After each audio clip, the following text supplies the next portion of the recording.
A History of the Constitution of Bangladesh, a Routledge publication. Launched in October 2023 at the School of Oriental and African Studies, University of London. SOAS is home to leading research and expertise on the global issues of today. Marking the 50th anniversary of Bangladesh's constitution, this book gauges its development over the years from 1972 to 2022, focusing on its foundational goals, performances, and current challenges. The collection, presenting diverse but issue-specific chapters, shows how the people, political parties, leaders, and constitutional and legal institutions interact with each other in advancing, breaking, and remaking their constitution. It examines the local context, parliamentary history, and interpretive tools adopted by the Supreme Court in understanding the Constitution, as well as the future prospect of constitutional politics and practice. The work brings together legal professionals and constitutional law scholars to encapsulate the panorama of the country's constitutional evolution. We took the opportunity to speak to one of the major contributors to this book during his visit to London. The Honourable Justice Syed Refaat Ahmed is a long-serving judge of the Supreme Court of Bangladesh. Since his elevation to the bench in April 2003, Justice Ahmed has adjudged an extensive range of cases, of which the more significant judgments are in the fields of constitutional law, death penalty, criminal appeals, admiralty, arbitration, corporate, labour, employment, trademark, customs, and taxation laws. Justice Ahmed has authored a number of previous publications and is a renowned public figure in Bangladesh. He shares some of the context to his contribution: constitutionalism, rule of law, and judicial review, focusing on the rule of law within the constitutional scheme, a judicial perspective. Under any constitutional setup, and definitely in a democracy where rule of law prevails, the demand is that there's a legislature freely and properly elected through a participatory process, acting through the representatives of the people who make up the legislature, who make the law, and aside from the executive, the other organ of the state, there is the third organ, or a co-equal organ, as I would prefer to put it, the judiciary, that applies the law when it is asked to by any aggrieved party. The capacity and the authority of the judiciary to do that effectively is best achieved by operating from a position of independence and internal autonomy, free of control of the other two elected organs of the state. If the judiciary gets co-opted by the executive or the political forces of the day, that to that extent diminishes its ability to objectively apply the law, primarily to protect the interests of the aggrieved party, a citizen. That, in a nutshell, is the position of any judiciary in a substantive democracy and a cornerstone in upholding the rule of law. And the Constitution of Bangladesh amply makes provision for that to materialize. The provisions are there, the tools are there, and that is the starting point for understanding the role of the judiciary, the sense that we discharge a special function of the state. A state has multifarious functions. The judicial function of the state is dispensed or discharged through the judiciary, acting independently of the other organs of state. That is the basic minimum that must be present in a functioning substantive democracy. Okay, thank you very much. What would you say was the main thing that stood out to you about the very occurrence of such an event? I think it is just the affirmation of the fact that Bangladesh at 50 plus years has its homegrown resource pool who are able to take their ideas and their craft to a global plane and get recognized and have that presented to a product created in a foreign jurisdiction and presented to the world at large. Justice Ahmed, you're 2 years away from retirement, as I understand, and you've been a Justice of the Supreme Court for 21 years. What would you say in these final years of your role in the Supreme Court? What would you say are the priorities for yourself to leave behind as you progress in your career? Oh, you mean my legacy? Perhaps other areas as well. Well, served the institution to the best of my ability. Even if I say so myself, inspiring fresh blood to choose certain pathways that I may have sort of taken and then create pathways of their own. And I see the potential there. I see the potential in the bar and the subordinate judiciary where we recruit judges from. We recruit judges both from the subordinate judiciary and from the bar. And my association with the Bangladesh Judicial Service Commission for a long time, which is the recruiting and examining authority, ensuring entry of judges at the entry level in the subordinate judiciary, has left a lasting impression on me that we have a vast pool of resource, human resource, in terms of motivated young men and women who truly believe in their call. They received a call to serve the nation, who truly believe in that and inculcate a sense of scholarship and integrity to serve the nation. But when I test and select a person at the entry level to become an assistant judge, expecting him or her to work up the ranks in the subordinate judiciary up to being a district or a sessions judge, and then qualify potentially to be a judge of the Supreme Court, I, for the most part, have seen very talented young men and women coming from very humble backgrounds and with a very idealized or an ideal view of the world they're entering, and having received the call to serve the nation as best as they can. But the fact that they answer to that call to serve the nation, to be able to serve the nation, and they think it's a great honor bestowed on them should they be selected, still tells you something about the trajectory that society in Bangladesh is overall taking in inspiring the new, the young to serve the nation. And the debate you saw yesterday stands out for me in another respect.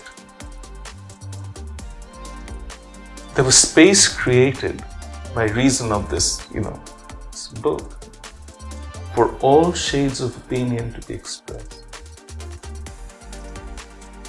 without a sense of overt acrimony. We saw the hints of a maturing democracy where you can have an exchange of views that are divergent and often conflicting, but you can have a healthy debate. Would this be possible in the early years of the democracy? I don't know. But the fact that it is happening now is, again, gives me a sense of optimism. The fundamental question, I think, is how well the Constitution, lawmaking processes, the electoral process can keep pace with the demands of a modern electorate and emerging democracy, and also a developing economy. Certain level of friction and conflict is healthy in any democracy, provided that it also concomitantly gives you space for dialogue and debate to thrash out the points or the fundamentals of why that friction is taking place. It's a country, it's an economy, it's a society in transition.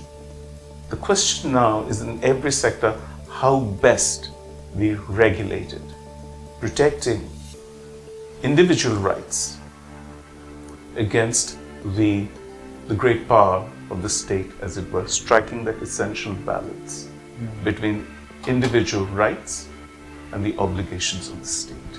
So you mentioned the word transition. So I've come across Bangladesh in the demographic transition, but yesterday I heard the term democratic transition. So I think I would need a bit of help in understanding what a democratic transition is.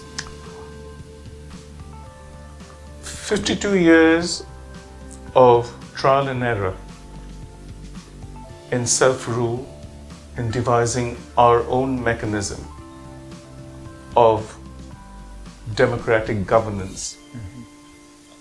And I think only now, with the benefit of hindsight, we are now able to discard what was redundant in the first place in terms of devising a mechanism of self-rule and self-governance, and trying to find out where we went right, but not sustainably so the first time around, and whether we can repeat those exercises, build on them, reinvent ourselves, as it were.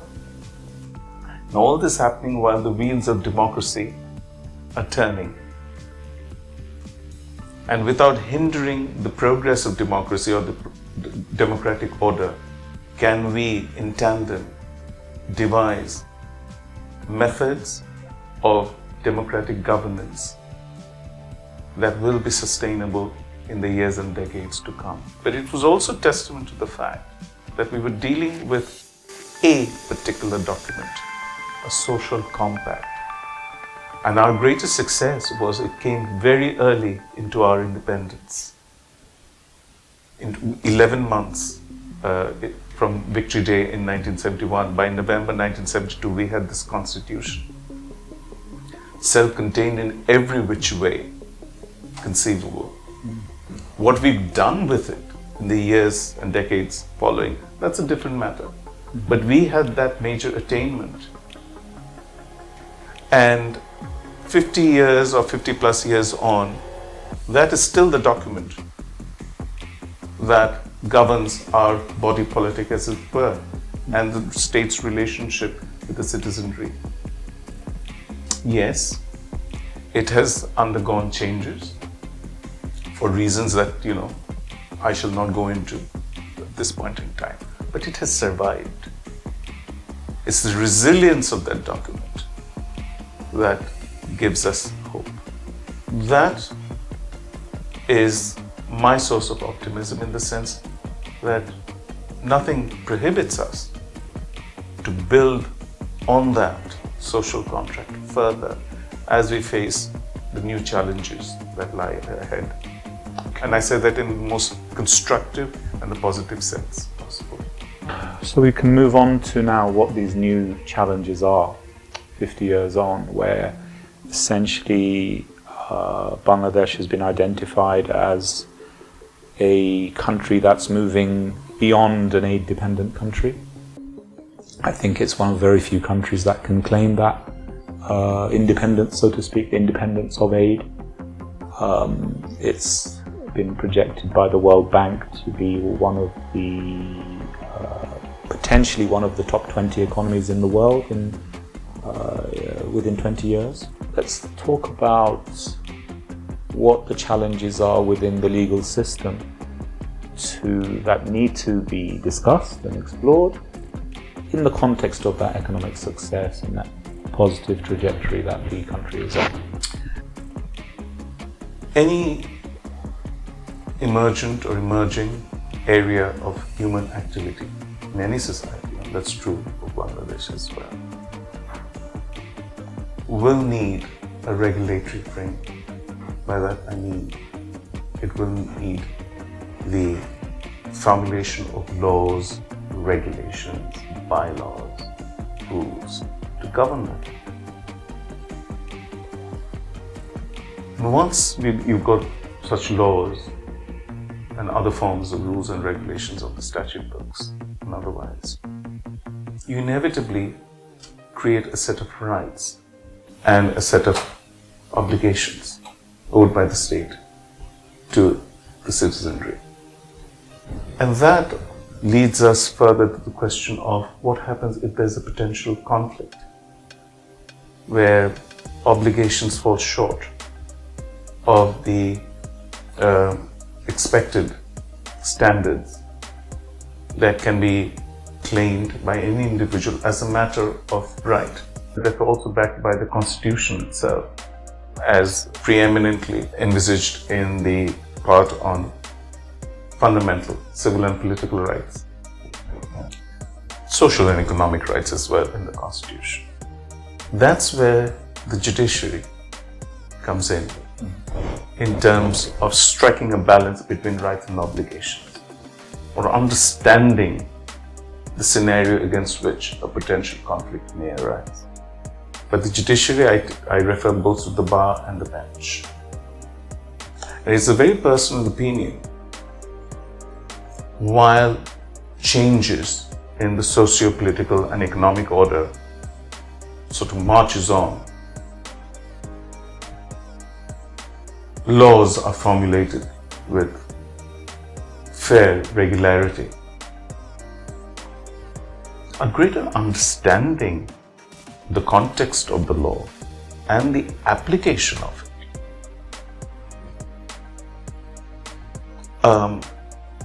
is evident in the sense that the judiciary is always not at par, as it were, keeping up with these changes. And that is where internally, institutionally, we must devise mechanisms where we keep ourselves abreast with these changes, even in certain circumstances, predicting or having an intuition, a judicial intuition that these are the changes that may happen or indeed must happen. Mm-hmm. We are not legislators, but we can foresee and we can foretell legislative innovations and the need for legislation where there is a lacuna. That, I think, is the only dilemma that we institutionally face in our part of the world, in Bangladesh.